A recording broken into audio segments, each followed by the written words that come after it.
Hello, je vous retrouve, nous sommes le mercredi 14 mai pour ouvrir un nouveau vlog. Alors je l'ouvre un petit peu tard. En fait j'avais déjà tourné un début de vlog et voilà, j'ai enfin bonne nouvelle, récupéré un nouveau téléphone portable. Mais malheureusement voilà, le vlog, j'ai pas retrouvé les vidéos, tout s'est par téléchargé. Bon. J'ai pas cherché midi à 14h, j'ai dit c'est pas grave, je vais refaire mon vlog. Le reste, je veux dire, j'avais toutes les photos, vidéos, perso avec les enfants et tout ça, j'avais. J'ai le reste, voilà, j'avais téléchargé, j'avais fait voilà, un téléchargement de secours au cas où. Voilà, j'ai récupéré plein de choses sur Google aussi, mais ça s'est pas téléchargé, je sais pas pourquoi. C'est pas grave, je préfère recommencer. Voilà, c'est pas gênant, je suis contente d'avoir enfin un nouveau portable parce que c'est vrai que c'était pénible ce téléphone qui coupait tout le temps. J'étais en train de regarder, puis pouf, il coupait en plein milieu d'un message ou quand je tournais. Enfin voilà. Bon, après, ils m'ont donné le même. Hein. Ils m'ont dit que des Google Pixel 7, il n'y en avait plus, mais c'est peut-être un reconditionné, je sais pas. En tout cas, voilà, je suis contente. C'est un soulagement malgré tout parce que c'était un stress. C'est vrai que en même temps, c'est mon seul loisir, la lecture et les vidéos, les chroniques, tout ça. Donc, c'est vrai que c'est un gros soulagement. Et puis du coup, je vous retrouve, j'ouvre ce vlog pour le mois de la fantaisie, pour vous présenter mes lectures du mois de la fantaisie. Alors, je vais peut-être pas vous remontrer tout ce que j'ai eu en réception, parce que sinon ça va durer 3 heures. En plus, je dois aller chercher un de mes loulous à son activité après, donc je vais pas trop traîner. J'ai lu, alors ça, je pense que l'œuvre de Tanglemort, ça c'est les chroniques des secondes heures de Tanglemort, tome 1. D'Azaël Djeil, qui est une relecture, puisque je l'avais lu quand j'ai démarré sur Instagram. C'est un des services presse que j'avais reçu en version numérique. Là, l'auteur me l'a envoyé en version collector hardback, quoi. Il est vraiment très très beau et c'est un livre que j'avais adoré. On est dans de l'heroic fantasy, même de la high fantasy. J'avais un peu peur de le relire parce que j'avais eu un coup de cœur pour... j'ai lu toute la tétralogie, hein. Va y avoir une sorte de suite parce que c'est vrai que ça se termine d'une façon, il y a des choses, l'essentiel est clos, mais il se passe un truc à la fin du tome 4, vous restez un peu sur votre faim. Donc c'est marqué apparaître pour le second cycle, mais j'ai hâte. Et en fait l'auteur, ils ont créé une ligue, un groupe qui s'appelle Libraginaire, la ligue de Libraginaire, sur Bookstagram, où ils sont plusieurs auteurs d'Heroic Fantasy. Alors ils démarrent tout juste, mais ils font plein de choses, tout ça, c'est plein de choses assez rigolotes d'ailleurs. Et c'est comme ça qu'Azaël Djeil m'avait recontacté pour me proposer de recevoir voilà, le premier tome réédité en collector. J'avais eu des goodies avec une très belle carte, un œuf en pierre qui représente l'œuf de Tanglemort. Et puis surtout, j'avais peur parce que j'avais eu un coup de cœur et entre-temps, j'ai lu d'autres romans d'heroic fantasy, de high fantasy, de dark fantasy. Je me suis dit, est-ce que je vais autant aimer? Et franchement, ouais, j'ai vraiment surkiffé ma lecture.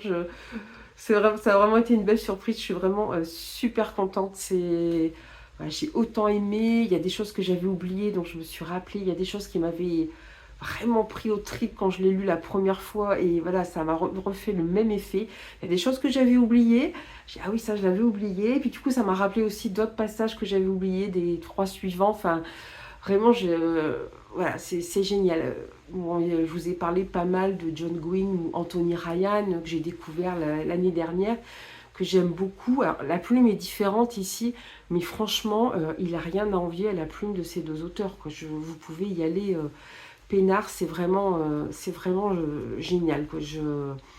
J'ai adoré, j'ai tout simplement adoré, je ne peux pas dire autrement. Et puis, alors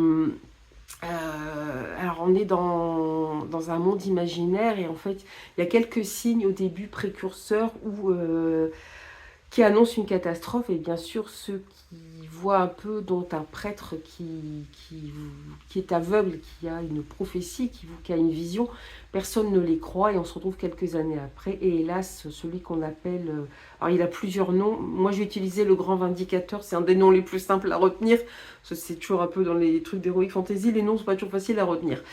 Voilà, il est semi-homme, semi-lézard. C'est un homme qui, un semi-lacertis, on l'appelle, qui honore les dieux de la douleur et de la vengeance. qui a créé une armée, notamment de créatures surnaturelles telles que des orques et compagnie. Alors après, il y a des orques qui sont gentils hein, dedans, voilà, mais des trolls, c'est un petit peu divisé, mais il a créé une armée qui est en train d'envahir les terres du Levant. Ils sont en train de gagner, il reste quelques poches de résistance comme le duché de la Marche. Et voilà, et on va en fait suivre plusieurs personnages qui vont s'opposer à ce semi-lacertis et à ce grand vindicateur et qui vont, leurs chemins vont se croiser. On va avoir la princesse de la cité de la Marche, Oriana. On a celui qu'on appelle l'ombre qui est un voleur. Alors lui, il fait fort parce que en fait cet œuf a une grande importance parce que c'est grâce à lui que le grand vindicateur tire l'essentiel de sa magie. Il peut même faire des choses assez terribles avec, bon je vais pas tout vous dire. Mais voilà, et normalement cet œuf était dans une tour dans laquelle on ne pouvait pas rentrer, et lui, l'ombre, qui est un voleur très célèbre, a réussi. Bon, ça va, ça va lui coûter quand même cher d'avoir fait ça. On va suivre un géant qui est une véritable légende, le masque noir, un nain aussi. On va suivre... alors, une créature, je sais plus le nom, c'est trop compliqué à retenir les noms. Il y a un glossaire et une carte, hein. Par contre ça c'est très bien je trouve pour mieux rentrer dans le roman, puis quand on a un doute. Il est mi-elfe, mi-félin en fait.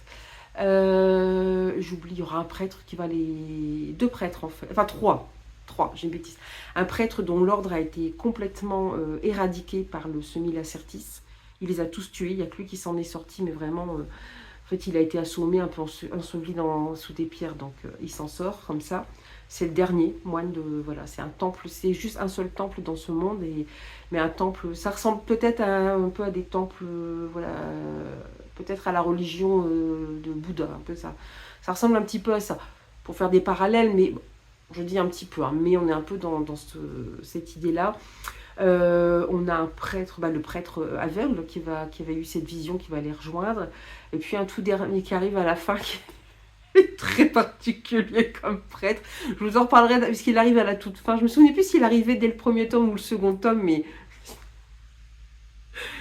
j'ai du mal à croire qu'il soit prêtre. Hein. Franchement, c'est pas du tout l'idée que je me fais d'un prêtre. Hein. Mais voilà, mais bon là, il arrive tout juste, donc pour l'instant, je vais pas trop vous en parler. Et j'ai adoré parce que voilà, on est vraiment dans un univers qui... Ouais, ça nous plonge dans un univers à part, donc c'est très prenant. Voilà, on suit ces différents personnages. Alors il y a des scènes qui peuvent être très dures, hein, puisqu'on va parler de torture, hein, notamment, même si on ne voit pas, de meurtre aussi, d'assassinat. Voilà, le vindicateur est très... Et ses sbires sont très très violents quand même. Hein, puis comme ils honorent notamment le dieu de la douleur, pour eux, il faut faire souffrir pour, voilà, pour avoir le dieu de la douleur de leur côté. Donc je vous dis pas, il y a des scènes très dures. D'ailleurs, à la fin du livre, l'auteur nous donne des avertissements sur les scènes qui peuvent être dures. Il dit notamment dans ce monde, il peut y avoir des choses, puisqu'on parle de conquête hein, d'un monde, hein, et il dit que voilà, il peut y avoir des scènes de... alors attendez, il faut que je retrouve ça parce que c'était... En fait, l'auteur a beaucoup d'humour, donc vous avez des petites touches d'humour, des notes de bas de page qui sont assez rigolotes. Du coup, oui, il est obligé, donc le semi-lacertis est obligé de recourir à des moyens regrettables, mais éprouvés par de nombreuses civilisations. Vous sentez déjà le sarcasme. Hein. C'est normal, il est en train de conquérir un monde, donc c'est sarcastique. Hein. Il dit pas ça sérieusement. Sarcastique. Alors, esclavage, abus, violence, torture, sacrifice, magie noire, anthropophagie. Oui, ils font aussi de l'anthropophagie. Et le tout dernier, déclaration d'impôt. Ça m'a trop fait rire. Il n'y a pas de déclaration d'impôt, bien sûr, dans le livre, hein, mais c'est voilà, dans les scènes dures, voilà, déclaration d'impôt. Il a beaucoup d'humour, donc c'est vraiment super. Il y a aussi des scènes très... On est dans de la high fantasy, parce que vous avez beaucoup de créatures fantastiques. Il y a des scènes très épiques de bataille, et il y a des scènes, moi, qui m'ont prise au trip, qui à chaque fois me font me dresser les poils sur les bras. Je m'en souvenais de celle-là, notamment la résistance du duché de la Marche. C'est vraiment c'est un moment magnifique, c'est un moment de bravoure comme on en voit peu, c'est juste magnifique. Il y avait une autre scène aussi que j'avais oubliée, où des esclaves décident de se rebeller, alors il y a aussi bien des humains que des orques par exemple dedans, et qui prouvent qu'on peut garder une touche d'humanité même quand on est réduit à, voilà, à devoir travailler jusqu'à la mort dans les mines, à être maltraité. Et vouloir quand même mourir en personne libre. Voilà, il y a plein de moments et il y a des poches de résistance comme ça qui vont un petit peu se mettre en place, une cité qui se soulève. Et en fait, je me suis souvenu que tout au long de cette série, voilà, on va suivre nos personnages principaux qui vont devoir partir en quête d'un artefact qui pourra détruire l'œuvre de Tanglemort. Donc, ils ne savent pas trop où ils vont, hein, parce que c'est une prophétie, c'est pas très clair, mais voilà, mais ils vont y aller quand même, hein, c'est le seul espoir qu'ils ont. Et puis à chaque fois, on va rester quand même dans les terres du Levant. Et on va avoir des poches de résistance avec des moments qui sont simplement mais incroyables et que j'ai adoré. Je me suis souvenu de certaines scènes, mais vous êtes obligé de sourire parce que la résistance, elle prend mille et un visages. Ça peut aussi bien des gens qui agissent dans l'ombre, des cités qui se soulèvent, mais aussi des gens qui font semblant de tenir avec et qui en fait préparent des choses dans l'ombre aussi. C'est vraiment génial. Il y a vraiment toujours cet esprit de résistance en fait. C'est vraiment ce que j'avais remarqué à la première lecture et c'est ce que je retrouve ici aussi. C'est-à-dire que oui, malheureusement, le grand vindicateur a gagné parce qu'il a des troupes beaucoup mieux armées, que les autres n'ont rien vu arriver, ils n'ont pas fait attention aux signes précurseurs, ils se sont fait avoir, il utilisait une magie très puissante, mais vous pouvez toujours résister et ça c'est vraiment super quoi. Puis je vous dis des scènes épiques qui sont incroyables, enfin, ça a vraiment été une super lecture, je vous conseille, si vous aimez l'heroic fantasy, la high fantasy, franchement allez-y, les personnages sont au top en plus, ils sont bien développés, mais voilà, ça n'a rien à envier, c'est un auto-édité et ça n'a rien à envier à l'Heroic Fantasy qui passe par des ME, même par des grosses ME. Sinon, j'ai lu aussi, celui-ci, je pense que du coup, je vais pouvoir le mettre en post-apo. J'avais reçu en service presse Polaris, le cycle Azur, donc il y a 3 romans dedans, hein. Donc là, c'est l'intégrale que j'ai reçue de la part de Philippe Tessier, de la part de Léa, dans leur collection Magic, qui est leur collection de livres de poche. À la base, c'est un jeu de rôle hein, que Philippe Tessier a inventé, puis il a écrit ensuite en roman. Bon, moi, je ne joue pas au jeu de rôle ni rien, donc je suis très heureuse qu'il l'ait fait en roman, parce que j'ai adoré aussi. On est dans un monde très différent. Ici, on est dans du post-apo. En fait, ça fait presque 1000 ans que les hommes ont dû quitter la surface de la Terre. Alors, on ne sait pas exactement pourquoi, mais on devine, hein, manque de ressources, problèmes climatiques, peut-être nucléaires, on ne sait pas trop, mais voilà. C'est invivable sur Terre de toute façon. Donc, ils se sont réfugiés sous les eaux. Alors là, on est 800 ans plus tard, hein, déjà, donc c'est déjà bien avancé quand même. Et ils ont pu survivre sous les océans, sous les mers, grâce à ceux qu'on appelle les généticiens, qui apparemment avaient des technologies très développées et qui ont permis aux hommes de survivre et de continuer d'ailleurs à procréer, à vivre et à se répandre sous les océans, sous les mers. Alors avec un grand respect quand même des océans et des mers, parce qu'ils ont déjà foutu la planète, enfin la surface en l'air, en l'air c'est le cas de le dire, voilà, ils ont déjà foutu tout le truc en l'air, donc il y a vraiment des garde-fous au niveau de ce qui se passe sous l'eau pour qu'il n'y ait pas le même problème qu'il y a eu à la surface de la planète. Et voilà, et ces généticiens, il y a eu des guerres, tout ça, ils ont disparu. Certains même croient, au moment du livre, croient qu'ils n'ont jamais existé, que c'est une légende. Voilà, c'est assez mystérieux. Alors, à chaque fin de tome, là il y en a 3, vous avez un glossaire, vous avez des annexes aussi qui racontent un petit peu l'histoire de ce qui s'est passé avant. Alors, pas tout, parce que je crois qu'il a déjà écrit 3 ou 4 cycles, hein, l'auteur, hein, donc c'est déjà pas mal, quoi. Et c'était passionnant. Alors, moi, je l'ai vécu, alors c'est un post-apo, on va dire, sous-marin, en fait, hein. Moi, je l'ai vécu comme un space opéra maritime, pour le coup, parce qu'il y a beaucoup de scènes de bataille, donc avec des engins sous-marins. Alors, des fois, il y a des termes un peu techniques. C'est vrai que c'est pas évident, mais ça n'empêche pas la compréhension du texte, même si on ne connaît pas tous les termes techniques. On sait que voilà, c'est un tel qui a réussi à prendre le pas sur l'autre, qui a réussi à gagner, il y a tel engin qui a explosé, voilà. On arrive à s'y retrouver. C'est vrai qu'il y a beaucoup de noms de lieux à connaître au début. Il y a plusieurs états plus ou moins puissants, hein, surtout certains états en particulier tirent leur épingle du jeu, notamment la Ligue qui est forte de par son commerce.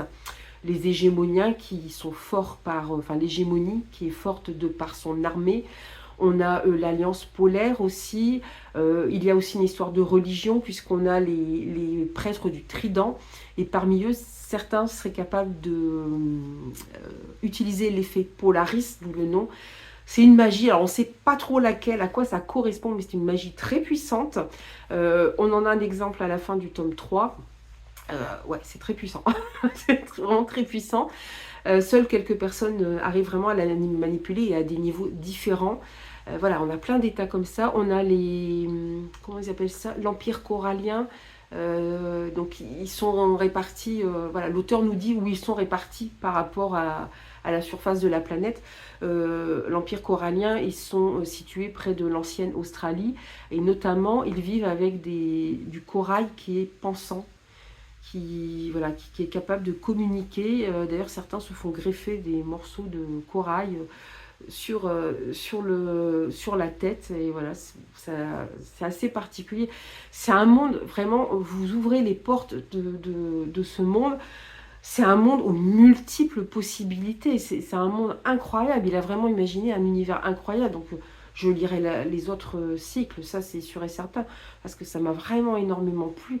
C'est tout simplement génial. Et voilà, j'ai vraiment bien accroché à l'histoire. Et puis au fur et à mesure, on va en apprendre un petit peu plus sur les différentes factions, sur ce qui s'est passé avant, sur les généticiens, un petit peu, ça resterait mystérieux. On va apprendre aussi qu'ils ont... Alors évidemment, il y a des créatures qui vivent sous les océans. Mais genre, vous avez des baleines, mais qui sont beaucoup plus grosses que les baleines qu'on connaît actuellement, qui sont déjà pas petites. Des requins, pareil, beaucoup plus grands. Et puis, qui sont parfois des animaux plus intelligents que ce qu'on connaît actuellement. Très dangereux. Il y a des espèces qu'ils ont découvert aussi, voilà, en allant au fond des océans, qui sont très dangereuses. Il y a eu des mutations au sein des humains.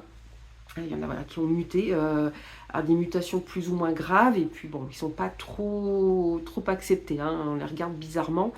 Il y a aussi un gros problème, il y a des maladies, malheureusement il y a des maladies, et aussi un gros problème de fertilité au niveau des humains.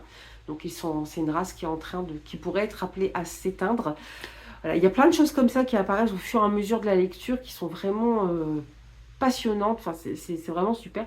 Et dans le premier tome qui s'appelle Point Nemo, on va suivre en fait, on assiste à une bataille au début, quasiment à chaque début de tome en fait, pas quasiment, c'est à chaque début de tome, on assiste à une bataille. Et encore une fois, pour la recherche d'un artefact particulier, on se dit mais qu'est-ce qu'il a cet artefact pour être aussi important?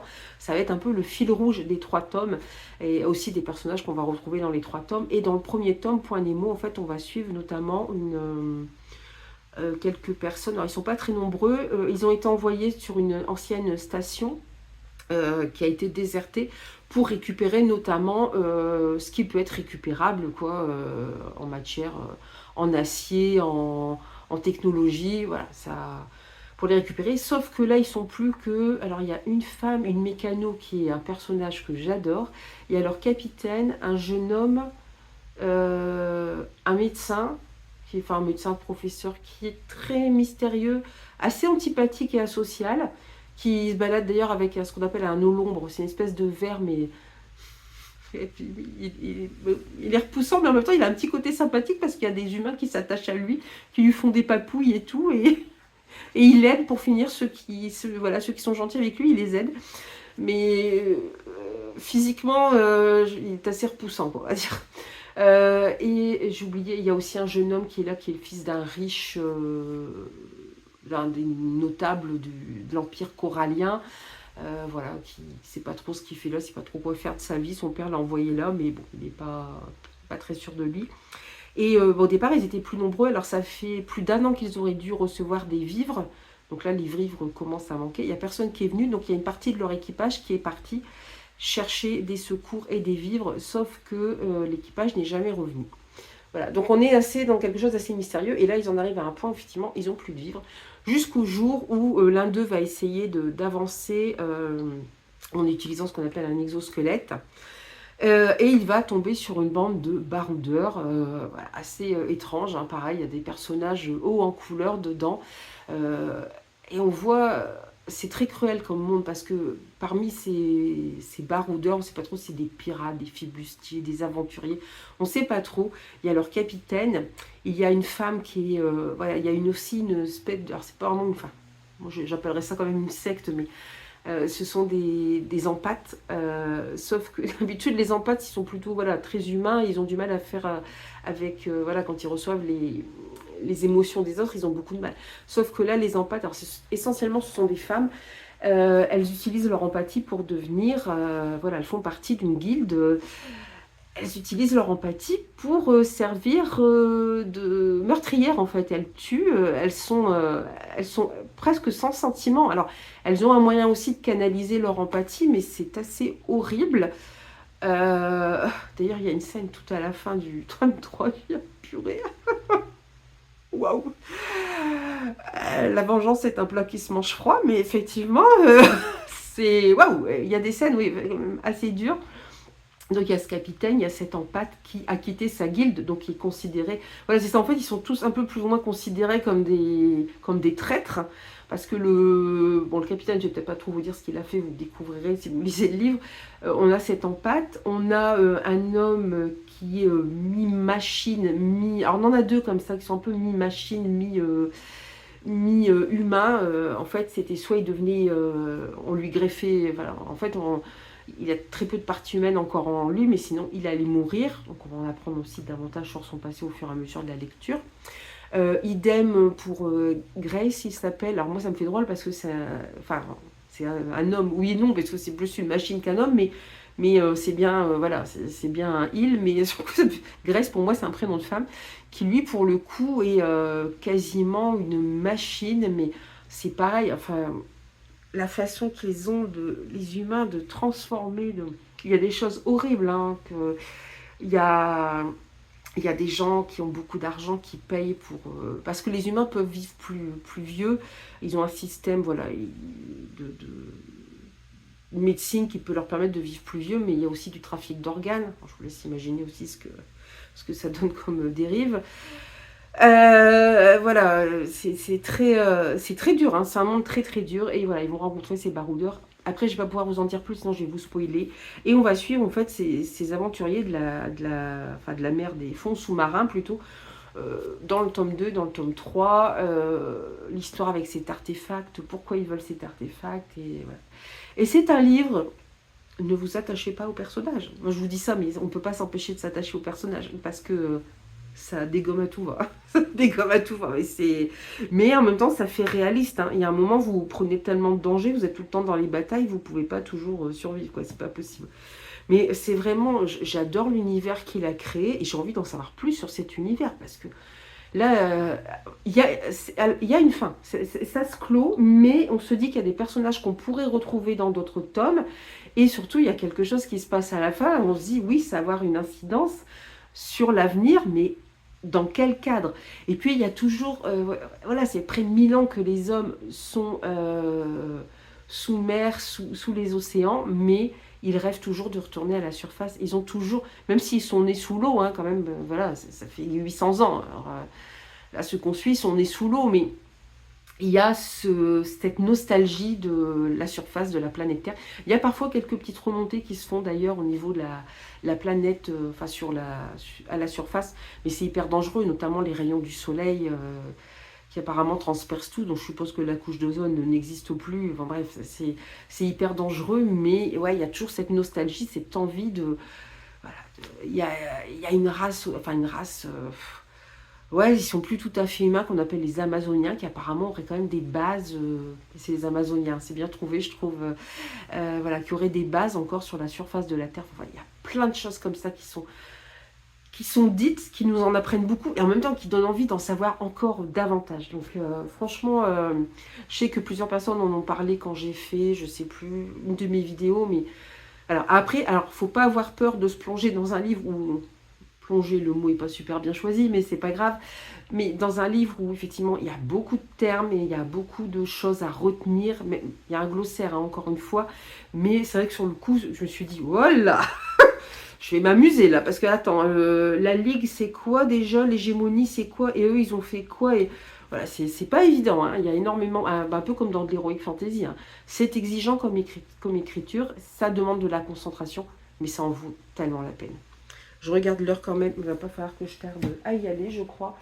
Donc je vais m'arrêter là, je vous parlerai de mes deux autres lectures que j'ai faites, enfin, d'une autre lecture que j'ai faite aussi dans le cadre du mois de la fantaisie et d'une autre que j'ai commencé, une autre que j'ai terminée, mais je ne sais pas trop si elle va rentrer dans le cadre du mois de la fantaisie et celle que j'ai commencée. Mais je vais vous laisser là parce que il va quand même falloir, je ne vais pas faire attendre mon loulou quand même. Voilà, donc je vous dis à très bientôt pour la suite de ce reading vlog. Hello, je vous retrouve, nous sommes toujours le mercredi 14 mai. J'ai un petit peu de temps avant de préparer à manger et moi de partir au boulot, donc je vais pouvoir en profiter pour vous parler de mes lectures pour le mois de la fantaisie. Je me suis d'ailleurs rendu compte que je vous avais déjà pas mal parlé de l'œuvre de Tanglemort dans une autre vidéo. Bon, en même temps, j'avais pas fini le livre, mais bon, j'espère que ça va pas faire trop redite. Sinon, du coup, j'en ai profité en allant chercher le loulou à son activité. J'ai été récupérer mon colis Vinted. Je me suis acheté Night of the Witch. Alors, c'est à 4 mains de Sarah Rache et Bess Révis aux éditions Nathan. J'adore et moi je l'ai trouvé pas trop cher. En plus, je sais pas pourquoi, mais le 8 mai, il y avait certains livres, il n'y avait pas de frais d'expédition dessus. Donc il est à 26,90, je l'ai payé 10 € moins cher et sans frais d'expédition. Donc je trouve super beau avec les différentes phases de la lune. On est au Moyen-Âge en Allemagne. Les sorcières sont brûlées. Alors je pense qu'il va quand même y avoir de la magie dedans. Et comment on va suivre, c'est Fritzi, une jeune sorcière qui a vu tous ceux qu'elle aimait être décimés par les Hexenjäger. C'est de l'allemand, ça va être compliqué. Voilà, qui chasse les sorcières. Et elle veut, donc elle a essayé de leur échapper, mais elle veut aussi sauver Liselle, qui est la seule autre survivante parmi son clan. Et elle va se retrouver face à un soldat des Hexenjäger qui chasse les sorcières. Donc apparemment, je pense qu'il y avoir une petite histoire d'amour. Alors, ça va être plus celle du yoga adulte, donc j'espère qu'il n'y aura pas trop de scènes de smut. Il me tentait depuis un moment. Là, je me suis dit, allez, c'est bon, arrête de lorgner dessus, puis prends-le. Et voilà, je suis contente. Il peut y avoir des scènes de violence physique et psychologique. Bon. Mais voilà, en tout cas, je trouve l'objet livre vraiment très beau. Alors évidemment, c'est encore une série, je pense. Hein. Oui, livre 20. On n'est pas à après. Sinon, mes lectures. Du coup, j'ai lu aussi Peau d'âme, le tome 1, encore une saga. Les Lilas du Roi, mais je crois que ça va être une duologie de Aude Ziegelmeyer aux éditions Gulfstream. C'est un livre dont on a beaucoup entendu parler. Et Steph de Piketty, dans le cadre du mois de la fantaisie, organisé une lecture commune à laquelle j'ai participé et je l'ai dévoré. J'ai fini le livre que j'étais en train de lire. Après, je l'ai dévoré. Je trouve qu'il est vraiment super beau. On va être dans une réécriture de Peau d'âne, pardon, mais une réécriture vraiment très sombre. Alors déjà, Peau d'âne, il y a quand même des sujets pas faciles dedans, même s'il n'y a pas de passage à l'acte, mais il y a quand même des sujets qui sont pas très, qui sont quand même assez durs.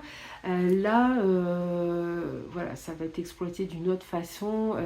Donc on va suivre Blanche.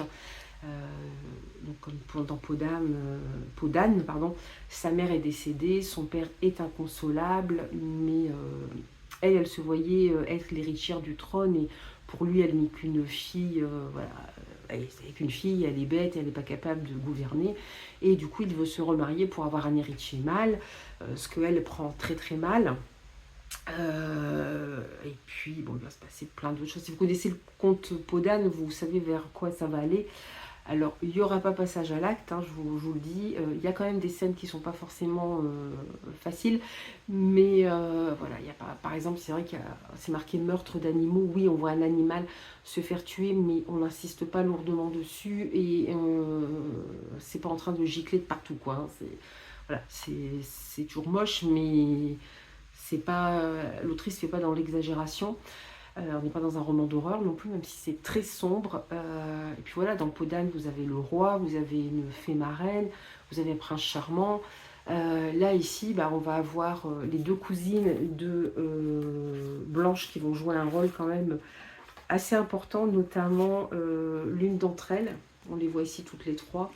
C'est Blanche, et puis là ce sont ses deux cousines. L'une des trois qui va avoir un rôle important à la fin du roman. On a un prince, mais lui, ce qui le préoccupe surtout, c'est que son royaume soit en paix et puisse survivre, parce que le pitch aussi, c'est que on a ça aussi dans le conte, c'est que le royaume est très riche, puisqu'on a un âne. Voilà, il chie littéralement des pièces d'or. Hein. Je ne sais plus si dans le conte d'origine c'est comme ça aussi qu'il a les pièces, mais bon, en tout cas, voilà, des pièces d'or. Donc c'est un royaume très riche et qui a pris l'ascendant sur plein d'autres royaumes tout autour, d'où l'importance de cet âne. Et puis Blanche est assez attristée que son père ne fasse pas attention à elle, jusqu'au jour où il l'appelle auprès de lui pour lui dire qu'effectivement il va se remarier pour avoir un héritier mâle et qu'il veut la marier à ce prince pour établir un semblant de paix. Elle n'est pas forcément enchantée, même si on lui a toujours appris qu'une fille obéissait à son père. Voilà, il va se passer plein de choses. On n'a pas une fée marraine, on en a trois. On en voit deux, alors une surtout. Fée marraine, c'est peut-être pas le nom qu'elle mérite, quoi. C'est surtout des fées très égoïstes qui pensent qu'à leur pomme. À part celle qu'on voit principalement, je sais pas trop. Oui, elle est animée par un désir de vengeance, mais c'est un personnage intéressant aussi. Je pense on va la retrouver dans le tome 2. Donc il y a ses cousines, il y a un jeune homme issu du peuple qui vient d'être adoubé chevalier, donc qui est devenu chevalier, qui va avoir aussi son importance après. On a le fou du roi aussi, pareil, c'est des personnages qu'on va retrouver dans le tome 2. J'ai hâte de lire le tome 2. Alors, on l'a fait en lecture commune, il y a quelqu'un qui l'a dit NF, il y a quelqu'un qui a hésité, il y a des gens qui ont trouvé que la deuxième partie était plus longue. Moi, franchement, j'ai pas trouvé, je l'ai dévoré. Alors, par contre, j'avais pas lu, vous avez la quatrième de couverture, puis il y a un petit truc de noté là, ça je l'avais pas relu, et en fait je trouve que ça spoil le livre, parce que c'est quelque chose qui se passe vers la fin de la première partie, au début de la seconde partie, et pourquoi l'avoir noté, je trouve ça un peu bête, parce que ça spoil le livre, et moi je m'attendais pas à ça, donc je suis bien contente de ne pas avoir lu voilà, c'est quelques petites phrases en dessous. Donc je vous conseille de vraiment lire que cette partie-là, vraiment, quand ça change de couleur, ne lisez pas. Voilà. C'est dommage d'avoir mis ça, il n'y avait pas besoin. Je trouve qu'au contraire, c'est surprenant parce que je ne m'attendais pas à ça. Mais sur ce doute qu'il va y avoir une merde qui va arriver, mais je ne m'attendais quand même pas à ça. Et puis, le père est assez brutal avec sa fille, hein. Il n'hésite pas à lui foutre une baffe. Il y a aussi, à un moment, on parle de grossophobie, alors qui est dénoncée par l'autrice. Hein. C'est une scène très dure en fait. Parce que Blanche remet les robes de sa mère, parce que voilà, elle est encore dans le deuil de sa mère, mais elle dit qu'elle est peut-être un petit peu à l'étroit dedans, mais on ne sait pas trop. On sait juste que voilà, elle a des longs cheveux blonds tirant vers le blanc. On ne sait pas grand-chose sur son physique. Et c'est tout. Et son père lui dit non, attends, là, tu vas épouser un prince, il faut que tu te reprennes, quoi. En gros, t'es trop grosse, quoi. En fait, c'est ça. Et elle, quand il lui dit ça, son corset éclate. Et elle dit toutes ces chairs flasques s'éclatent du corset. En fait, c'est une vision qu'elle a, c'est un cauchemar qu'elle a quand il lui dit ça, tellement ça lui fait mal d'entendre ça. Mais nous, on ne sait même pas comment elle est physiquement. Donc, c'est horrible quoi, d'imaginer ça, d'imaginer des chairs flasques, parce que c'est très dur, et du coup ils en viennent à la famille, ils diminuent de moitié ses portions, ils trouvent que c'est pas encore assez, enfin, elle est affamée quoi, c'est horrible, ouais, c'est très très dur je trouve par moment. Le père il est vraiment pas tendre quoi, c'est vraiment, vraiment affreux, et ça m'a perturbée cette scène-là. Je m'attendais pas à un récit aussi sombre. Alors c'est très prenant, hein, c'est très bien, et c'est dénoncé, et on voit aussi que les filles elles servent à rien, que voilà, elles sont juste là pour épouser des princes, et c'est tout, sois belle et tais-toi. Il y a plein aussi de références et de clins d'œil à d'autres contes de fées. Alors je sais pas si on va les retrouver plus développés dans le second tome, je sais pas trop, mais on a des clins d'œil au Petit Chaperon Rouge. On a des références à La Belle et la Bête, à Cendrillon, à Blanche-Neige et les Sept Nains. Enfin, il y a plein de clins d'œil et des références. Je me demande jusqu'où vont aller ces références, si on va les retrouver dans la suite. Il y a aussi, il y a ce chiffre 3 qui apparaît souvent, et le chiffre 3 c'est un chiffre magique, notamment dans les contes, parce que ça va avoir son importance après, je ne sais pas trop. Donc c'est vraiment bien fait, hein. C'est très sombre, hein, parce qu'on va parler effectivement du traitement que subit Blanche, mais aussi de guerre, voilà, donc d'assassinat, du peuple qui est affamé, qui est tué. Enfin, voilà, c'est très très sombre, mais franchement, j'ai adoré. J'ai pas trouvé qu'il y avait tant de temps mort. Et je crois que le tome 2 sort au mois de novembre, donc sans faute, je l'achèterai, il n'y a pas de problème. Je vais pouvoir le mettre dans la catégorie d'ailleurs réécriture de conte, celui-ci. Et puis j'ai commencé L'ombre du savoir perdu, qui est le tome 1 de la trilogie de Licanius de James Islington, que j'ai reçu aussi en service presse de la part des éditions Léa, dans leur collection Toujours Magic Poche.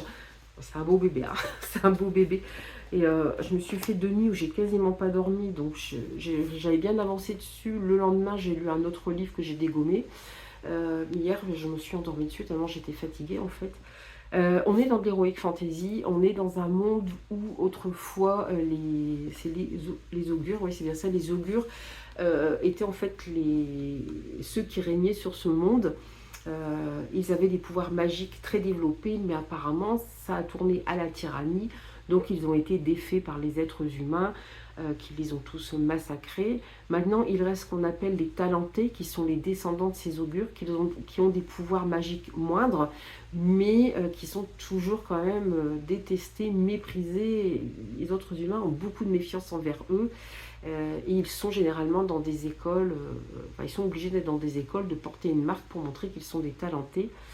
Et on va suivre Davian, qui est l'un d'entre eux, qui est dans son école, sauf qu'ils doivent apprendre à maîtriser ce qu'on appelle l'essence, qui est donc le pouvoir magique. Et lui, il sent que, d'une part, il n'arrive pas à... ses pouvoirs magiques sont vraiment très, très, très bas. Et il a peur de ne pas réussir à passer cette épreuve. Et ce que subissent ceux qui ne passent pas cette épreuve est assez terrible. Ça commence comme ça d'ailleurs. On a un jeune homme qui, voilà, je pense qu'il n'a pas réussi à passer cette épreuve, il a voulu s'enfuir, il a été rattrapé et bon, il a eu sa punition. C'est assez dur. Voilà. Et puis Davian va rencontrer ce qu'on appelle, c'est un maître, je crois, enfin quelqu'un de voilà qui dirige les écoles, qui donne les instructions aux élèves. Voilà, il va la rencontrer alors qu'il va faire des courses en ville. Ça se passe pas super bien d'ailleurs, heureusement que ce maître intervient. Puis, bon, après je vais pas vous en dire plus parce qu'il se passe des choses. C'est vrai que le résumé a l'air assez simple comme ça, mais il se passe plein de choses en fait. Pareil, hein, on est dans de l'heroic fantasy, hein, donc il y a des scènes qui peuvent être assez dures. Et donc on va suivre Davian, son meilleur ami Vir, Asha, qui est une de ses amies d'école aussi pour laquelle il a des sentiments, et puis ils vont venir se greffer d'autres personnages autour d'eux. Vir est assez mystérieux aussi, son meilleur ami. Il y a ses maîtres, en fait il y a encore des augures qui vont apparaître petit à petit, et puis voilà, quand il y a des augures, des maîtres qui racontent, on a un peu caché la vraie histoire, on se demande vraiment si les augures étaient si terribles que ça. Il y a eu d'autres problèmes qui se sont posés parce que notamment ils peuvent avoir des visions de l'avenir. Il y a tout ça qui rentre en jeu en fait parce que il y a eu des problèmes au niveau de ces visions. Peut-être qu'ils n'étaient pas aussi tyranniques que ça, à savoir que c'est pas eux qui contrôlaient, ils étaient aux ordres d'un noble ou d'un roi ou d'un empereur et ils obéissaient en fait. Donc ils ont peut-être été diabolisés à tort, je ne sais pas trop. Il y a des personnages secondaires qui apparaissent, on se demande si on peut leur faire confiance. Ils cachent tous des secrets et l'un en particulier m'a semblé totalement sympathique. Après, je dis mais attends là, tu es en train de nous la jouer à l'envers. Je sais pas trop ce qu'il veut faire. L'un des membres du trio va se retrouver mêlé aussi à des complots politiques. Enfin, on sent qu'il va se retrouver mêlé à des complots aussi. Il y a des choses voilà, très, très spéciales. Voilà. On ne sait pas exactement ce qui s'est passé avec les augures. En fait, ça reste très obscur. On ne sait pas ce que veut le pouvoir en place. C'est très particulier. Il y a des problèmes aussi parce qu'autrefois, les augures ont lutté contre un chef de guerre très puissant qui avait réussi à rassembler autour de lui des créatures surnaturelles qui était à deux doigts de conquérir le royaume, mais grâce aux augures, il a été arrêté, il a été fait prisonnier, sauf que l'endroit où il a été fait prisonnier, apparemment, ça fait comme une espèce de mur, c'est en train de s'effriter, de s'effondrer, on ne sait pas trop parce qu'on n'y est pas encore. Donc, bah, il y a plein de mystères comme ça, c'est prenant. Alors encore une fois, bon, c'est vrai qu'il y a pas mal de noms et de noms de lieux, il y a un world building, mais ça va encore celui-ci par rapport à ce que j'ai pu lire auparavant, comme L'œuvre de Tanglemore, ou Polaris, ou Anthony Ryan, ou John Gwynne. C'est un peu moins complexe. Il y a vraiment 3 personnages principaux, et ensuite, va y avoir des gens qui vont se greffer autour d'eux, mais c'est un petit peu plus abordable. Après, je vous dis, Saint-Thomas, c'est une briquette, hein, donc... puis c'est écrit assez serré, donc, et les pages sont fines, donc je peux vous dire que c'est une briquette. Mais en tout cas, c'est très prenant, donc je pense que je viendrai vous en reparler. Sinon, j'en ai lu un autre, alors je devais le recevoir en papier. J'ai 3 livres qui se baladent que je devais recevoir, des éditions de Nemos. Un des éditions de Nemos, un de leur label Lamu, et de chez Naos, leur édition, leur émeu young adulte. Alors il y a eu les jours fériés, tout ça, donc je m'inquiétais pas trop, mais je n'ai rien reçu encore aujourd'hui. On est le 14, donc voilà, le facteur n'est pas encore passé. Mais bah, je me dis que, je sais pas, je dois avoir un facteur ou quelqu'un au centre de tri qui doit être fan des éditions de Nemos, parce que ça fait plusieurs fois que ça m'arrive, et voilà, les 3 quoi. Bah, franchement, ras-le-bol. Mais bon, c'est pas grave, là du coup ils vont me les envoyer en numérique. Du coup, parce que Naos demande à ce que les livres sortent aux alentours de la sortie du livre. C'est Les Silences de Mona, et il sort aujourd'hui le 14 mai. Ils me l'ont envoyé en e-book. Alors j'ai attendu, je l'ai eu samedi en e-book. J'attends, et puis lundi, n'ayant toujours rien, bon, j'ai dit je commence à lire en e-book, et en fait je l'ai dégommé tellement j'ai aimé quoi. C'est de Nora Leck, c'est une autrice que j'aime beaucoup, hein, je vous en parle de temps en temps quand même sur la chaîne. Alors, je ne sais pas si je peux le mettre dans le mois de la fantasy, parce qu'il y a une petite part de fantastique, mais on est surtout dans de la dark academia. Donc je ne sais pas si ça peut vraiment rentrer. Ouais, je suis pas sûre. Je suis pas sûre. On est sur un roman très psychologique, très sombre. Voilà, c'est en fait, on sait qu'une jeune fille est morte. Elle faisait partie d'un lycée de prestige dans la section littérature, et c'est une de ses amies, Charlotte, alias Charlie, qui est interrogée par un psychiatre spécialisé dans les adolescents. Et voilà, elle va raconter toute l'histoire. Donc, ouais, on est dans de la manipulation beaucoup psychologique. Mais il y a une petite part de fantastique, il y a un côté un petit peu gothique. Donc je sais pas encore, je suis pas sûre que je vais le mettre dans le mois de la fantaisie, mais en tout cas je vous en reparlerai plus longuement dans un point lecture, parce que franchement j'ai adoré. J'ai adoré, et je trouve, voilà, Nora Leck, j'ai lu d'autres de ses romans, et je trouve que c'est peut-être celui que j'ai préféré. J'ai lu Ce que font les filles à la nuit tombée, j'ai lu Les larmes de l'asphodèle. On n'est pas lu un troisième. Si, il y en a un troisième, j'en oublie un. Mais franchement, je crois que c'est celui que j'ai préféré. Bon, la lecture est un peu récente, hein, mais franchement, je crois que c'est celui que j'ai préféré. Donc, je trouve très abouti, je trouve très sombre, très bien maîtrisé. Franchement, j'ai adoré. Mais je vous en parlerai plus longuement, je pense, dans un autre point lecture. Du coup, je regarde même pas l'heure. Oui, il va quand même falloir que j'aille me préparer à manger pour pas être en retard au boulot. Donc, je vous laisse ici. Donc, aujourd'hui, je ne pense pas que je vous reprendrai. Et puis, je vais essayer d'avancer, à moins que je lise un autre livre entre deux. Parce que c'est vrai que ça fait du bien de reposer sa tête aussi, parce que c'est des grosses lectures, tout ça. Et puis, dès que j'ai fini un livre, je vous reprends. Allez, ciao, bye bye. Hello, je vous reprends. Nous sommes le samedi 17 avril. Alors, j'ai toujours pas beaucoup... Enfin, non, si, j'ai avancé. Mais j'ai toujours pas fini ma lecture de L'ombre du savoir perdu. Bizarrement, il est moins complexe en termes de world building, en termes de noms de lieux ou de personnages à retenir. Et bizarrement, j'avance beaucoup moins vite que j'ai pu avancer par exemple sur Polaris, même si Polaris c'est pas de l'heroic fantasy, ou même que sur L'œuvre de Tanglemore. Voilà, je sais pas pourquoi. J'ai un petit peu plus de mal, alors peut-être parce que j'ai enchaîné beaucoup de lectures quand même exigeantes, parce que ça reste quand même assez exigeant, mais moins que les autres, je trouve, mais peut-être parce que j'ai enchaîné trop de lectures un peu complexes, et du coup, j'ai peut-être besoin de faire une pause, je sais pas trop. Bon, en tout cas, j'aurais quand même le finir ce week-end. Il me reste 200 pages, j'espère. Sinon, je voulais vous montrer, parce que j'ai eu petit arrivage de courrier, puis vous montrer un peu ce que j'ai réceptionné ces derniers temps. J'ai des envois sauvages, hein, maintenant. J'ai les éditions Jouvence qui m'ont envoyé Sous les arbres du destin de David Perrou, qui avait déjà écrit, c'était le chaman du Pacifique, que j'avais lu. que j'avais bien aimé, mais après, c'est pas le genre de lecture où je vais très souvent. Enfin, les éditions Jouvence, ils font beaucoup dans le développement personnel, des choses comme ça. C'est pas forcément mon genre de littérature. Là, voilà, on a un homme qui va repartir sur les traces de son arrière-grand-père. Et on va suivre aussi une avocate qui s'occupe de défendre l'environnement. Et elle a une espèce de don, un sixième sens. Alors ce côté-là m'intéresse beaucoup, ce contact avec la nature, le fait qu'il y ait une part de fantastique qui j'espère sera développée. Mais souvent, ça part un peu dans du feel good, on va dire. Enfin, pas tout à fait du feel good, mais il y a du suspense. Mais voilà, les choses s'enchaînent très bien, s'imbriquent très bien. Donc, bon, on verra. Mais j'avoue que c'est un envoi pas prévu, quoi. Je ne suis pas du tout partenaire avec les éditions Jouvence. Mais je le lirai quand même. Sinon, j'ai reçu celui-là. J'étais trop contente. PTSD Radio, le tome 3, chez Mangetsu, c'était envoyé par Bragelonne. Voilà, je vous ai parlé des deux premiers, j'adore. Bon, là, dès que je peux, j'attaque ce troisième. Alors, c'est Jodie Lily de la Crypte qui en avait beaucoup parlé, c'est pour ça que je m'étais intéressée.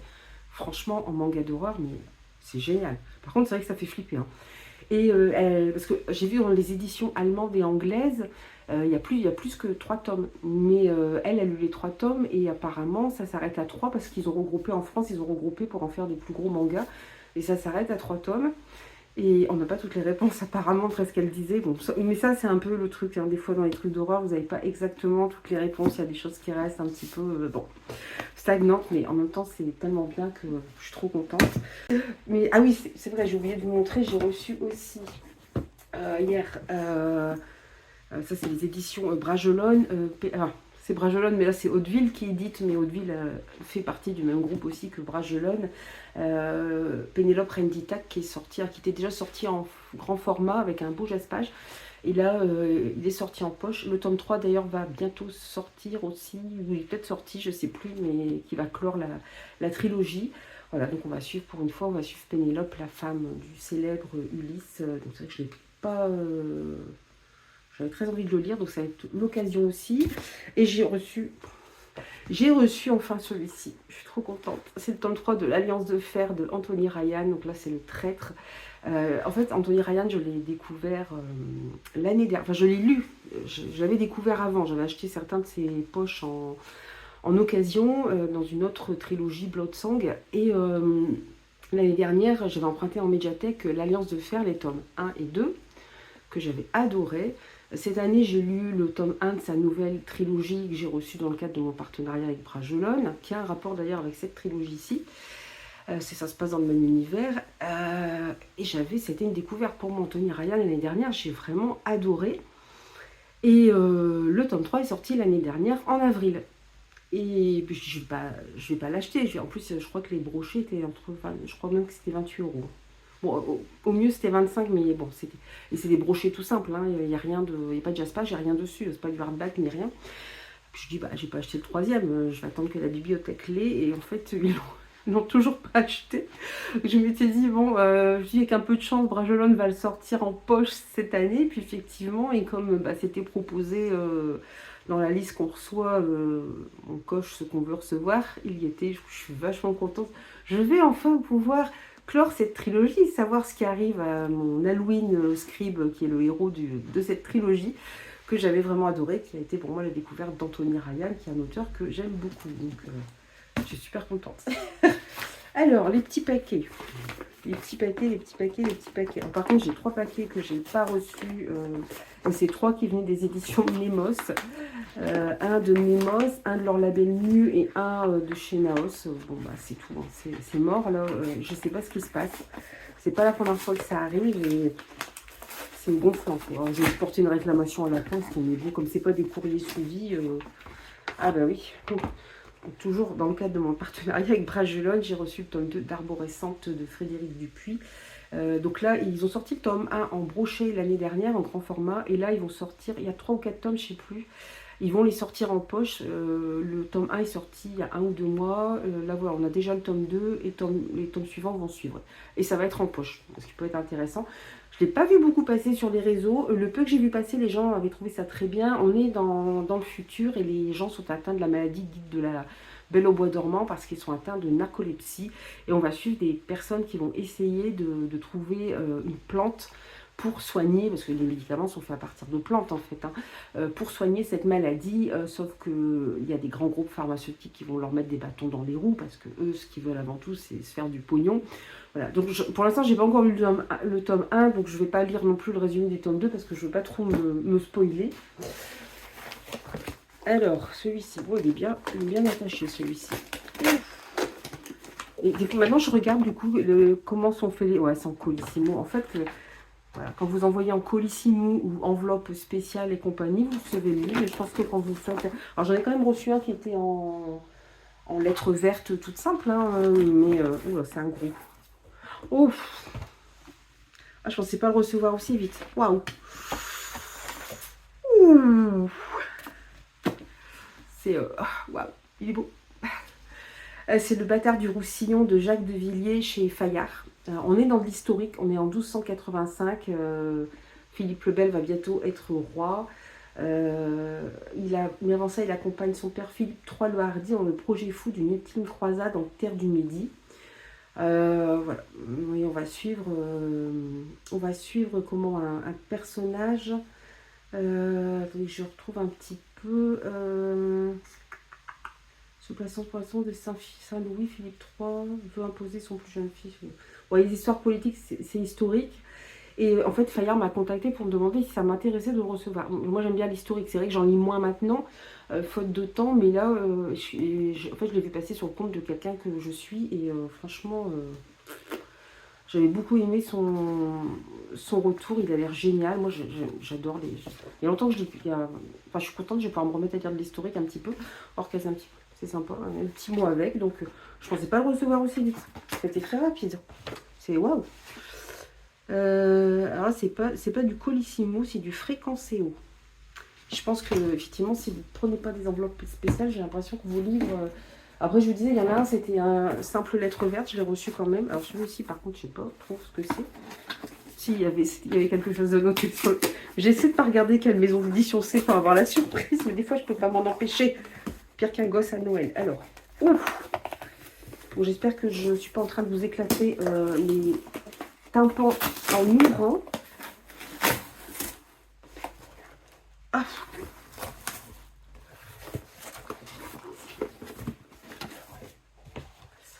Ah. Curious Tides. Alors, je l'avais demandé aussi aux éditions Bragelonne, sachant que j'avais pas le tome 1, donc je l'ai acheté en occasion, mais en brochet tout simple. Et voilà, ils m'ont envoyé le collector. Waouh! Oh putain, il est beau. Il est beau. Je vais regretter de ne pas avoir acheté en collector le tome 1 du coup maintenant. Il est superbe. Il est superbe. Et j'ai eu plusieurs personnes, enfin plusieurs d'entre vous m'ont dit que c'était vraiment une très bonne, enfin, le tome 1 était très bien. Du coup, je me suis dit, je vais l'acheter, puis je vais le lire, et puis comme ça, je pourrais... mais la couverture, qu'est-ce qu'elle est belle! Elles sont venues, et c'est ainsi que cela... Moi, je vais pas lire le tome 2, peut-être, pour pas... Bon, après, l'intérieur de la jaquette, il n'y a rien de... Mais la beauté! Et je me demandais s'ils allaient m'envoyer le brochet ou le collector. Je vais vous m'envoyer le brochet. Bah, waouh! Hein. Bon, et clairement, il va falloir que je pose des congés pour lire. Donc, je vais faire que ça H24. Je m'arrêterai pour aller un petit peu lire les chroniques des autres sur Bookstagram, pour filmer, pour faire mes chroniques. Mais sinon, je vais me prendre, je pense, un mois de congé là, pour lire tout ça. Donc, voilà, présentation. Waouh! Je vais regretter de ne pas avoir acheté le tome 1 collector, moi, après ça. Bon, je vais voir si ça me plaît. À la limite, je revendrai peut-être le tome 1 broché tout simple et je verrai bien si je m'achète pas le tome 2. Je sais même pas si c'est un... Il n'y a rien avec. Je sais pas si c'est une trilogie ou... Je vais pas trop lire la quatrième pour pas me spoiler. Mais waouh, la beauté. Par contre, il doit pas être 27,95 €. Bon. Voilà, moi c'est les prix actuels de la plupart des maisons d'édition. Ben voilà, maintenant je vais ranger tout ça. Je vais aller faire à manger à mes enfants aussi. Et puis je vous retrouve, donc je pense pas que je vous reprendrai entre deux, mais je pense que je vous reprendrai pour voilà, clore ce vlog en vous parlant de cette lecture faite dans le cadre du mois de la fantaisie. Allez, bye bye! Staring at herself in the mirror on the restroom door. Voices in her head that mirror what she's heard before. All the things they said to hold her back, they never seem to leave her head and tend to keep her mind at war. Hello, je vous retrouve, là nous sommes le lundi, alors je ne sais déjà plus si nous sommes le 17 ou le 18, c'est pas grave, enfin bref c'est le lundi du mois de mai, voilà, 17-18, m'excuserez, je suis un petit peu décalquée, j'ai quasiment pas dormi cette nuit, j'en ai marre. Pour une fois que c'est pas des insomnies dues à l'anxiété, je me suis réveillée à cause de ces saloperies d'allergie à 4 h du matin. Et impossible de redormir. Puis quand je me rendormais, le téléphone, oui, le téléphone, c'est le téléphone que je mets en réveil. Il n'avait pas tardé à sonner, donc j'avais pas le. Enfin, je m'endormais, je dis, le téléphone il va sonner, voilà. Enfin, moi, c'est le problème quand je me réveille quand je me réveille peu de temps avant que le téléphone, que le réveil ne sonne, je n'arrive pas à me rendormir et je suis complètement à l'ouest, je suis fatiguée. Je voulais faire une vidéo, voilà, de recours pour le mois de la fantaisie. À ce train-là, vous allez la voir en juin. Je suis désolée, mais chez c'est vrai qu'en ce moment, entre le téléphone qui a déconné, puis du coup, j'ai pas le temps de faire de vidéo, le temps de récupérer le nouveau, et puis ça, je suis claquée, Là, je sens bien que c'est dur, et ce soir, les devoirs des enfants, les conduire au foot, j'ai un cours à donner. J'espère que cette nuit, je vais dormir. En plus, pour une fois, je me suis endormie pas trop tard, enfin 23h30 pour moi, c'est pas trop tard. On n'a pas arrêté de week-end, donc j'étais claquée, je me suis endormie pas trop tard et pas faut que je me réveille avec ces saloperies d'allergie. C'est pas méchant, mais c'est des éternuements tout le temps, le nez qui coule, donc vous n'arrivez pas à dormir quoi. Donc bref, sur ces questions voilà, d'ordre insomniaque, je voulais vous montrer un petit peu où j'en étais de mes lectures et ce que j'ai reçu. Alors ça m'a fait sourire parce que j'ai reçu... vous dire aussi peut-être pour clore le début du mois de la fantaisie, le dernier, enfin c'est pas le dernier livre que j'ai lu pour le mois de la fantaisie, c'est voilà celui que je dis que je vous reprendrai quand je ça va vraiment pas, je suis fatiguée, je crois qu'effectivement je vais pas tourner la vidéo sur les recollectures, c'est pas la peine. Donc c'est L'ombre du savoir perdu de James Islington, c'est le tome 1 de la trilogie de Licanius, où j'en avais déjà parlé. J'ai bien aimé, mais c'était un petit peu long, voilà, ça fait quand même 860 pages. Et il n'y a pas de moment épique comme il peut y avoir dans les derniers livres que j'ai lus. Alors Polaris, c'est plus de la SF post-apo, mais voilà, on retrouve un peu ce côté monde imaginaire, avec plusieurs personnages, des lieux qui changent complètement, ou comme avec L'œuvre de Tanglemort, ou encore avec Anthony Ryan ou John Gwynne, là où il y a beaucoup de scènes épiques quand même. Alors c'était sympa de suivre les deux personnages principaux, c'est Davian et j'ai déjà oublié Kaiden, je crois, l'autre. On voit d'abord Davian, et ensuite c'est soit Kaiden, ouais, c'est ça, je me suis pas trompée. Alors par contre, au départ, c'est pas trop compliqué de rentrer dedans parce qu'il n'y a pas mille et un noms de lieux. Les noms des personnages se retiennent assez bien. C'est Vir, Davian, Asha, voilà, c'est des noms qui se retiennent très bien. Ça, je trouve que pour débuter, alors, je dirais oui et non pour débuter parce que quand même, voilà, vous voyez le bébé, c'est un tome 1, c'est une trilogie.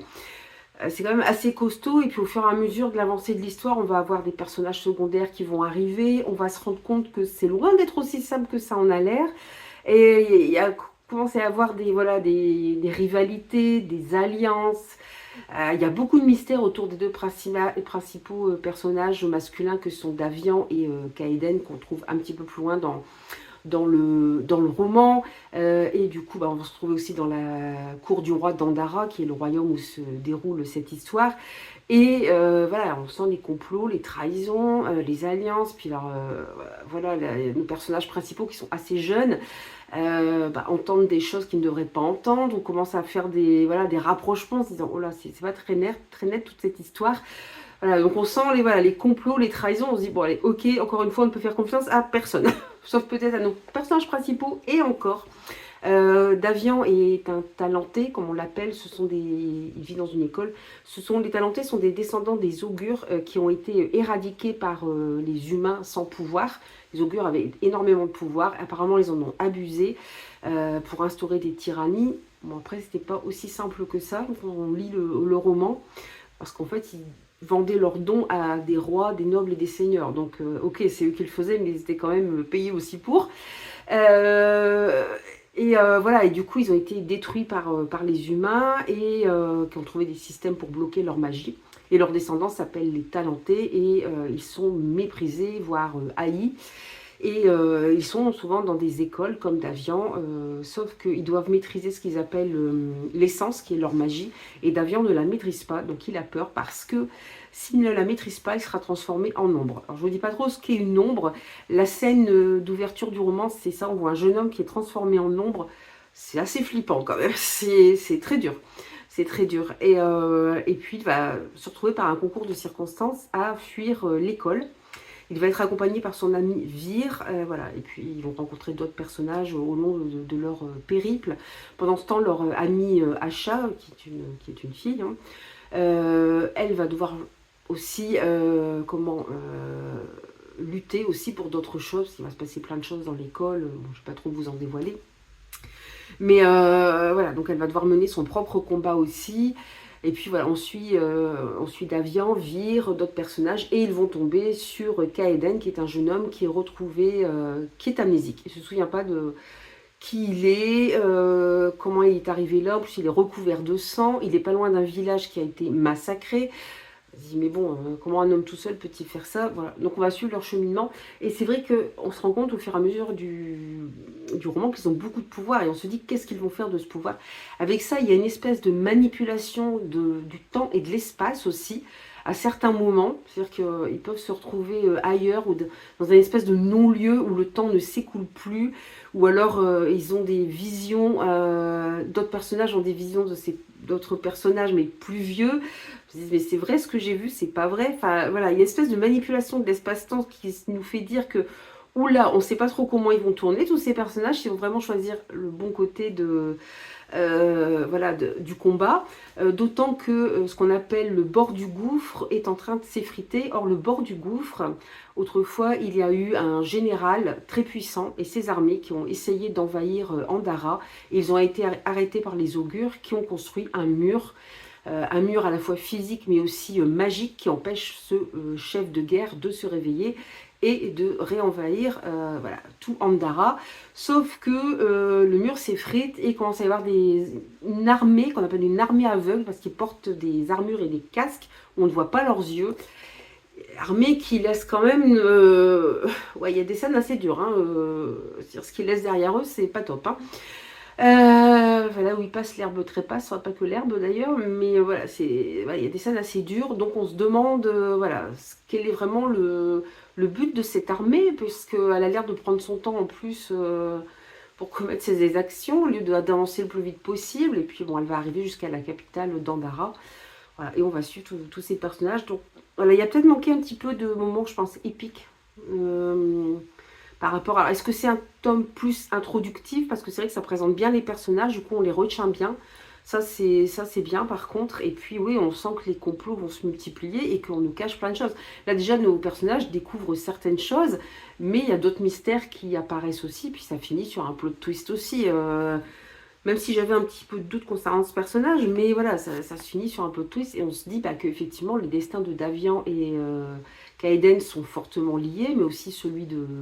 leur amie Vir et d'Asha, qui elle devrait être morte depuis un moment et qui est toujours là, donc il y a une volonté supérieure qui veut qu'elle soit là, donc on ne sait pas trop vers où ils vont aller. Donc en tout cas je lirai quand même la suite, en espérant qu'il y ait peut-être un petit peu moins de longueur, mais non, ça a été une bonne lecture, et ouais, c'est vrai que si vous n'aimez pas trop quand il y a trop de noms de lieux, de noms de personnages compliqués, il est peut-être un petit peu plus abordable celui-ci. Après, je vous le dis, hein, c'est une brique.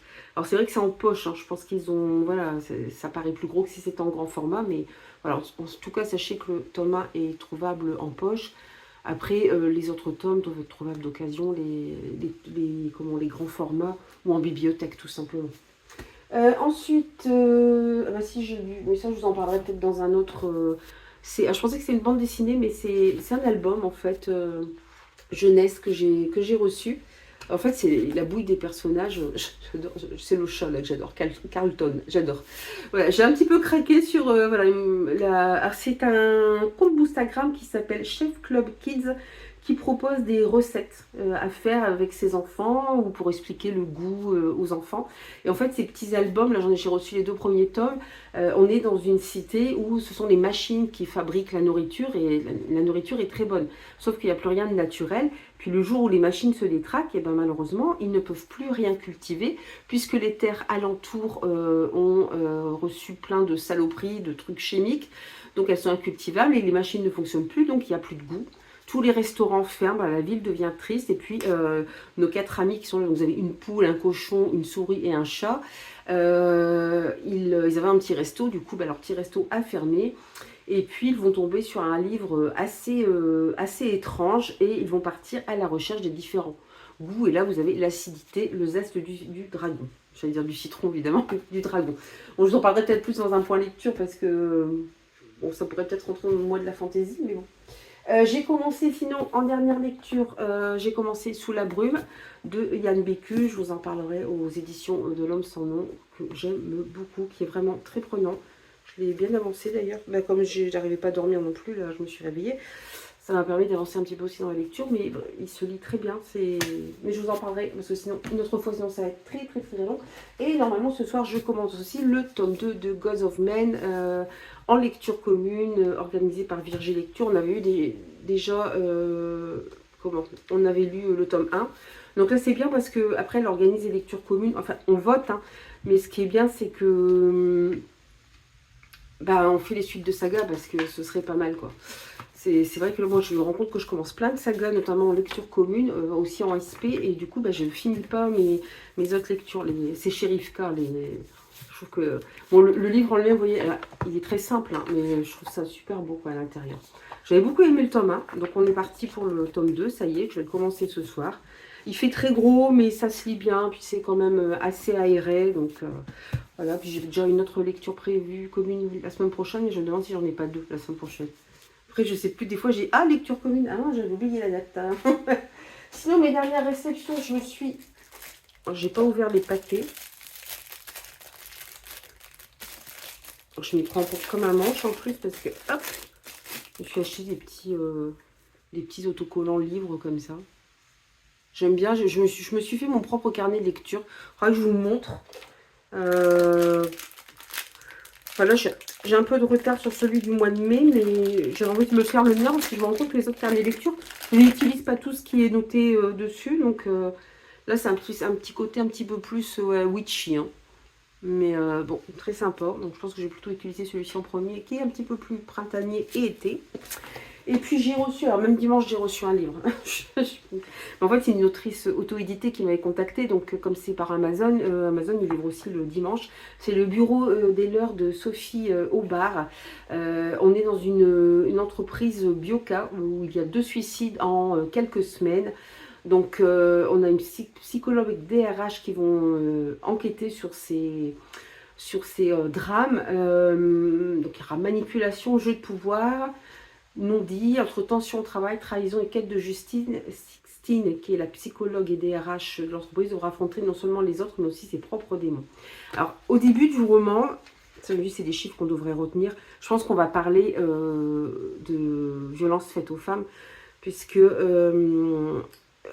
l'autrice note au début que selon... Alors, que je vous dise bien ça, alors, je ne vais peut-être pas tout vous lire parce que ça va être compliqué, selon un rapport de l'Office des Nations Unies contre la drogue et le crime et de l'ONU Femmes, publié en 2024, 85 000 femmes et filles ont été tuées intentionnellement dans le monde en 2023. Intentionnellement. Hein. On ne parle même pas de celles qui... C'est énorme. Parmi ces victimes, 60%, soit environ 51 000, ont été assassinés par un partenaire intime ou un membre de leur famille. C'est énorme. Et c'est des proches, quoi. Cela équivaut à une femme ou une fille tuée toutes les 10 minutes par une personne de son entourage. C'est énorme. Et on parle que des personnes de l'entourage. On ne parle pas de toutes les 10 minutes dans le monde, il y a une femme ou une fille qui meurt tuée par quelqu'un de son entourage. On ne parle pas des autres. Hein, je veux dire des guerres ou, voilà, ou des accidents ou des meurtriers. C'est affolant, c'est affolant. Ça m'a fait froid dans le dos en lisant ça. Sinon, j'ai reçu, alors, j'aime bien Actes Sud, ils m'envoient des livres. Actes Sud Jeunesse, je les remercie parce que vraiment, c'est des livres qui me tentent à chaque fois. La vérité sur Judith D de Anne Vental, Actes Sud Jeunesse, il est très court. Hein. Il m'interpelle, enfin, il m'intrigue beaucoup ce livre, déjà par la couverture. Tout était étrange chez Edith, son allure, ses vêtements, sa démarche, ses cheveux et même la forme de son visage. Ce qui d'emblée nous a frappé tous, c'est son teint. Judith était pâle, très pâle même. Même avec son front haut et ses yeux un peu trop écartés, elle avait la tête d'une héroïne de manga. Qui est donc cette Judith si timide et solitaire qui suscite la curiosité de ses camarades de classe? Pourquoi cette fille étrange se tient-elle à l'écart de tout? De quoi a-t-elle peur? Quel secret cache-t-il? Une histoire trouble et fascinante, librement inspirée de faits réels. Voilà. Alors, je ne sais pas si on va aller vers du fantastique, si on va parler de harcèlement, ou je ne sais pas trop. Toujours un petit mot gentil en plus. Voilà, j'avoue que je suis très intriguée par ce roman. Je l'ai vu passer un petit peu sur le Bookstagram. Et du coup, il me tente beaucoup aussi. Et puis j'ai reçu... Ah ouais, je vous avais dit, hein, ce mois-ci, je devais recevoir 3 livres des éditions de Nemos. J'en ai reçu aucun. Et ils m'avaient recontacté pour me demander si je voulais leur prochain roman qui sort. C'est au label Mu, je crois. Ou c'est Mnemos? Non, c'est Mnemos. C'est pas au label Mu, c'est Mnemos. Ils m'avaient demandé... En plus, ils avaient mis une phrase rigolote parce que, en espérant qu'il arrive, quoi. Un truc comme ça, bah, j'ai oui. J'ai oui, sinon, bah oui, j'ai oui. Et puis, bah, je l'ai reçu déjà. Donc, je suis contente, il sort au mois de juin, celui-ci. C'est Les Itinérants de Francesco Verso. Alors, c'est une traduction d'un roman italien. Et on est à l'aube de l'effondrement de la civilisation occidentale. Un groupe connu sous le nom de Pool Dogs voit son existence bouleversée par une avancée révolutionnaire, les nanites. De minuscules robots capables de manipuler la matière à l'échelle moléculaire. Libérés des contraintes alimentaires, capables de créer objets et ressources à volonté grâce à la 3D et au cloud computing, waouh les bons anglais, ou les Pool Dogs choisissent une voie qui semble à la fois utopique et archaïque. Revenir à l'essentiel, retrouver un équilibre. Mais cette nouvelle vie, aussi séduisante qu'elle puisse paraître, est-elle véritablement une Arcadie ou cache-t-elle des défis insoupçonnés? Alors c'est un roman qu'on classe dans le solarpunk. Solarpunk, c'est des romans de SF qui sont normalement optimistes. Contrairement, c'est vrai que la SF nous donne souvent une vision de la société, du monde futur assez pessimiste, assez sombre, assez noir. Donc voilà, je crois que dans le solarpunk, on peut mettre les Becky Chambers aussi, si je dis pas de bêtises. Voilà, voilà une SF lucide, écologique et profondément humaniste. Donc je veux bien, puis je veux bien lire de la SF peut-être un petit peu plus, solaire, effectivement. Ça peut être bien aussi. Il sort début juin, je crois, celui-ci. Bon, il ne va pas tarder à être lu non plus. Voilà, je vous laisse ici. Je clôt ce vlog qui va encore durer longtemps malgré tout. Même si j'essaie de raccourcir, ça va très très vite. Et puis, je vous dis à très bientôt pour une nouvelle vidéo. N'hésitez pas à venir commenter, à liker, à laisser un petit commentaire. Puisqu'on parle de soleil, vous pouvez mettre un petit soleil à la fin de la vidéo si vous voulez dans les commentaires. Et puis je vous dis à très bientôt. Bye bye.